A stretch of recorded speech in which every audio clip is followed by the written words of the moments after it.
All right, look at that tank. What a beast! What a beast! Big mama. Big mama. Oh, biggest fish of the day. Goes on the board. We're at 43. Biggest fish of the day. Look, wow. What a brute. That's awesome. All right. We had a bit of a close call last night. We're camping out here on the ice. Amy and I. We're like little over 11 miles from the nearest human habitation, like the nearest community, and that's a remote community. I know there's nobody else around here. Snuggled in our sleeping bags, and about 2:30 in the morning, I hear footsteps outside. And you have to realize, I'm going to preface this by saying I sleep like months out of the year outside in a tent. I'm not easily spooked.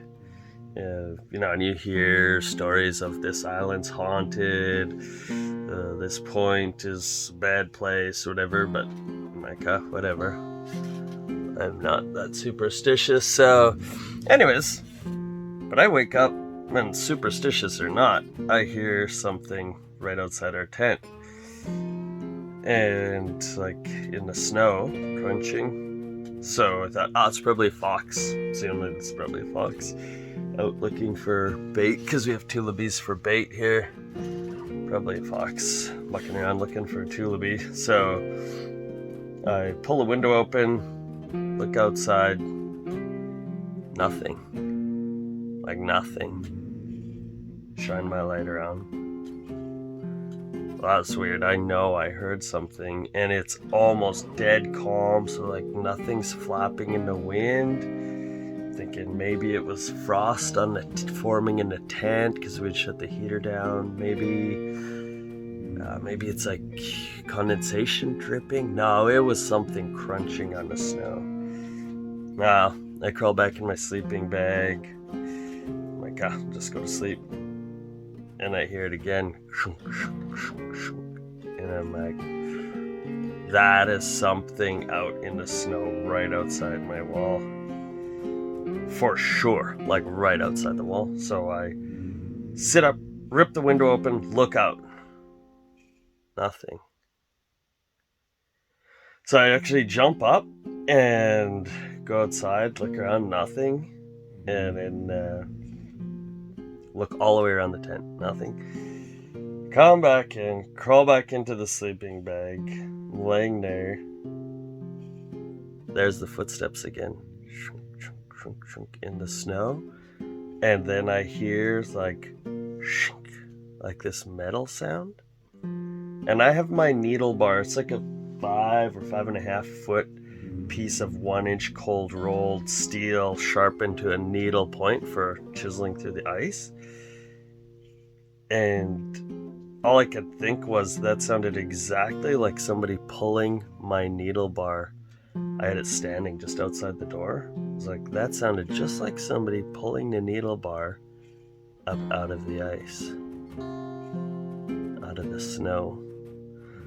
So, I jumped up again, grabbed the filleting knife, because I'm ready to do battle with Wendigo or whoever has my needle bar outside. Go lunging out through the door, nothing. Just my needle bar standing there. And look all the way around the tent, nothing. And now I'm thinking that I'm losing my mind, because Amy is like, what are you doing? I said, can't you hear those footsteps? Can't you hear the sound out there? She's like, no. And normally she's a light sleeper, she hears everything. So I'm looking around, I'm looking for tracks, like no tracks other than our boot tracks. But I know I heard something out there. This is so bizarre. So I grab the needle bar, and I've still got the filleting knife in my hand, and open a door on the tent. So I've got open a door with one hand, got the needle bar and filleting knife in the other. Halfway slip as I'm coming in, because I'm not going to leave my needle bar outside for Wendigo to throw through the wall of my tent and spear me in my sleeping bag. At this point, that seemed the only logical course of events. So I grab the needle bar, coming in with the filleting knife, one hand on the door, one hand on the tools, and I slip and poke myself with the filleting knife just above the knee. I'm like, oh great, now I'm gonna puncture my femoral, bleed out. Wendigo will come and lap my congealed blood off the snow outside the door. I hope my wife can run fast because I'm not going to be of any help at this point. And okay, so we have all weapons inside our little tent now. And get a hold of yourself, man. You're hearing things. There's nothing out there. So I lay back down, and 100% for certain I can hear outside the wall again. I'm like, this is freaking ridiculous.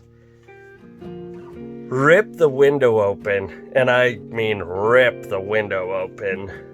Look outside, and I'm scanning, nothing. Look down with my headlamp, and there was a mouse. Look at that, it's the spirit of Daniel Stagg. Come back to hunt us all! It was hiding under the cooler, and he looked kind of like this when he was looking into my headlamp. And he's like, oh, hi! He didn't say that, but that was the look. I was like, how the frick did Wendigo turn into a mouse that quick? I knew he was a shapeshifter, but that's just spooky. So, anyways, we conducted an exorcism and drove off the mouse, and then kind of slept fitfully till dawn. So, near-death experience, man. Near-death experience.